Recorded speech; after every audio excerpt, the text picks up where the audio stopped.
vazgeçmirəm əməlindən. Ya isit qəlbimi ya da soyut məni. Mənə düşmən tək sən oldun, tək sən oldun mənə qənim bu həyatda. Ümidimlə tez ovuldun, yarı qoydun məni getdim bata-bata. Dedilər ümidlər sonuncu ölürmüş, Fərhad Şirini yuxusunda görürmüş. Dərdini rüyalarıyla bölüşürmüş, dərdini rüyalarıyla bölüşürmüş. Dedilər ümidlər sonuncu ölürmüş, Fərhad Şirini yuxusunda görürmüş.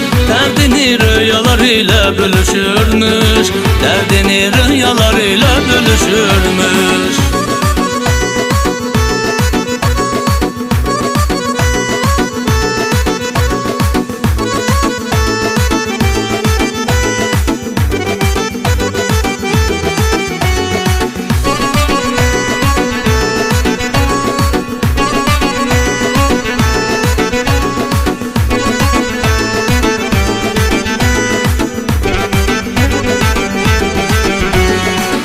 Eşit məni nəğmələrdə, eşit məni xəyalında, ağlımda. Hər şeyim bir sonu varmış, sonu varmış əlbəttə hər nağılında. Biri gəlsə gönül verib, alnımdan çıxardacam səni yaddan.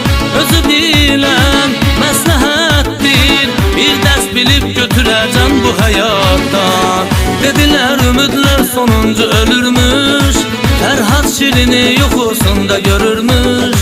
Dərdini rüyalarıyla bölüşürmüş, dərdini rüyalarıyla bölüşürmüş. Dedilər ümidlər sonuncu ölürmüş, Fərhad Şirini yuxusunda görürmüş. Dərdini rüyalarıyla bölüşürmüş, dərdini rüyalarıyla bölüşürmüş.